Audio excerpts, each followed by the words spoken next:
detriment, because it means we can think about the future.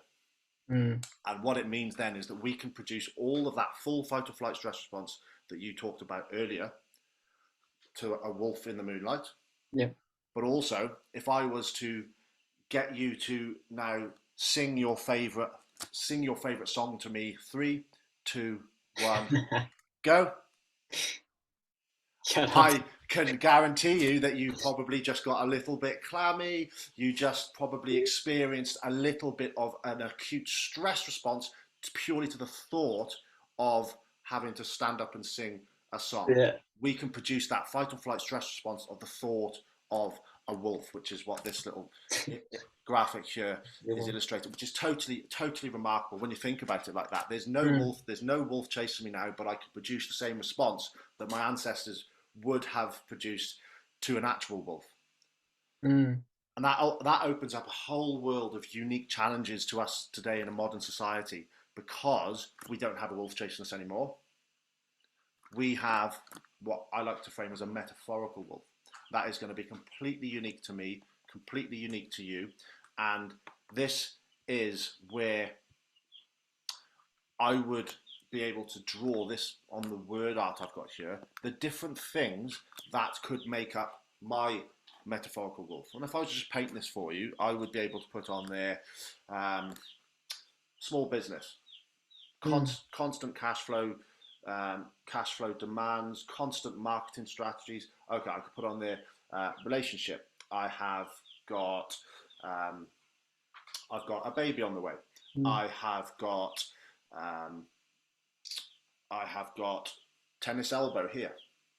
I have got a whole host of different things that I could put on here: bills, relationships, worries, anxiety, depression. These are things that we see consistent in the literature that people would have as a modern day form of a metaphorical wolf, or as a stressor.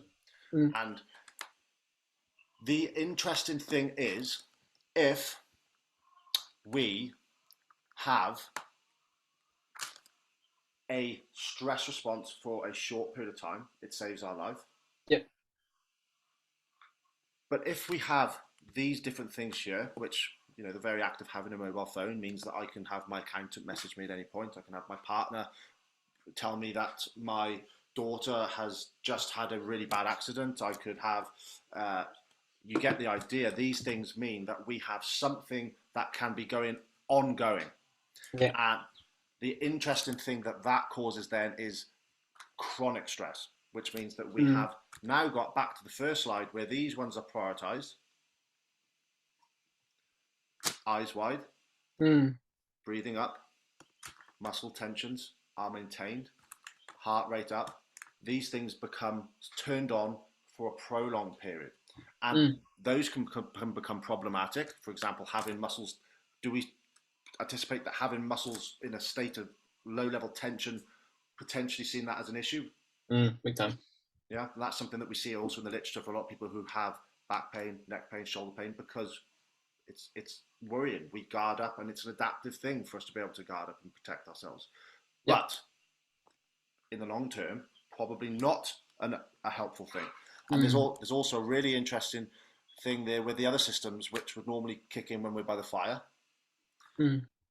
like our immune system. That is where we can develop a compromised immune system. That's where it can actually mean that we can develop flu-like responses, or hay fever type, or immune-mediated responses easier, and they persist longer. And there's a really robust evidence base of how the neuroimmune system are interacting. Yeah.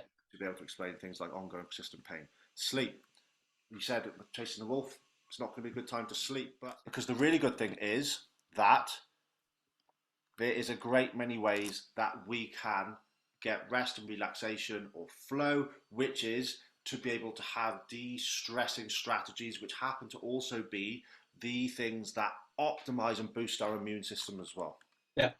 And when you look at this, Ben, I'd like you to be able to, you know, see that for some people it is stretching or mindfulness. For other people it is, you know, meditating. And those things are very traditional, and for some people they work. So if those things work for you, I would want us to try and find a way to get that in either to our week or into our schedule somewhere that you are able to get a priority of rest and relaxation. Because Mm. if we were sat here and you were spending your whole time, Ben, Mm. just smoking weed in a hammock, and I thought that there was an imbalance, that we're not getting enough acute stress, Yeah. then I think the prescription would go the other way, and maybe getting in and training hard, or going and finding a bungee jump, or finding something to really stress you out. Yeah. But in the modern society, it's much more like it's the other way around. Yeah. Yeah. And so, like we chatted at the start there, I've got so much. My to-do list is never going to end. I could have easily not gone away this week with my dad and done Yeah. all of the things that I know are important for me to be able to keep balance and to manage everything that's going on. Yeah. So the great thing from here is the mechanisms that mean that mindfulness and trying to balance our stress physiology. Yep. There's so many things: holiday, fishing, hiking, gaming. Some people get it from reading. Some people get it from cooking. Mm. You may find it's music. You may find it's being in nature. You may find that it's being around animals. I've got 2 new animals in the house today. You see them? Yeah. The chicks. 2 little chickens.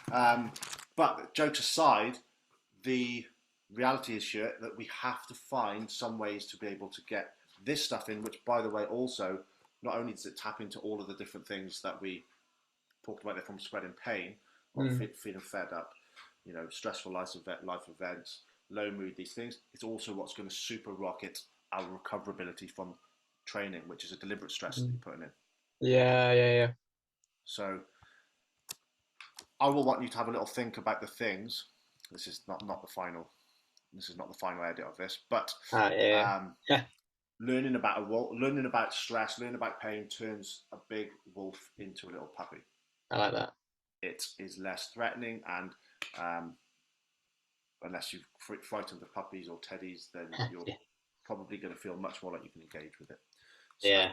that's what this page here is about. So this is an important session for me, Ben, because the pressure for me working with people is to get going, and try and get you doing something, or for me to fix something with you. But it's my approach, or my intention, is to try and bring you along and turn that wolf into a puppy by increasing your understanding, so that you can ultimately not need me or anybody else in the long term. So that's why some of these education sessions, at least in the early part of our program, I put so much weighting on it, because it truly is so important. Yeah.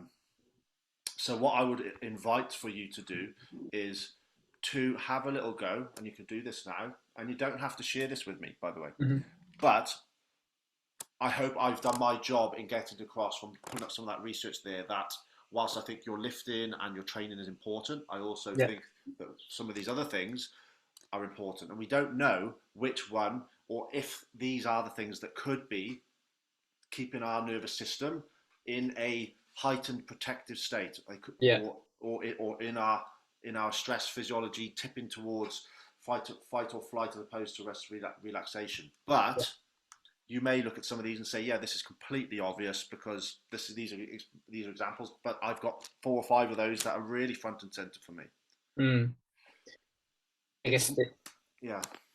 I guess the only question would be if it was like, I don't know, if I was being a patient, if I looked at some of those and went, let's say the things in my around my mouth or whatever are like, I don't know, job dissatisfaction or financial stress, one might argue that the relaxation or activities you find relaxing are good to do, but they're no different to kind of taking an NSAID for pain, because they're not really addressing the cause of the stress, so to speak. You're absolutely bang on. So this is why we're doing this exercise here, because if it's the big one in the front here for you is job, then it's not for me to be able to say there's a really nice convenient solution to that.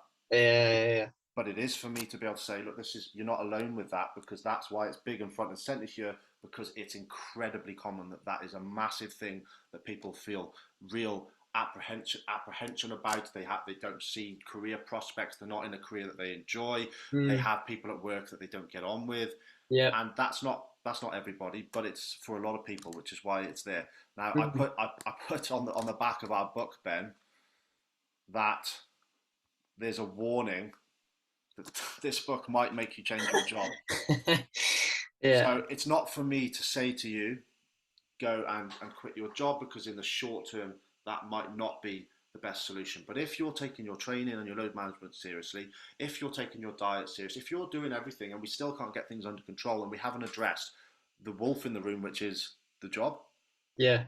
and this is why I said to you, it's for me to be able to connect for these for you, because what I think would be a real shame is if you didn't address the job, but then you don't continue working with me and you go and find a chiropractor to try and fix your problem, Yeah. or you try and find an osteopath who's going to fix your problem, and no one's going to be able to do that.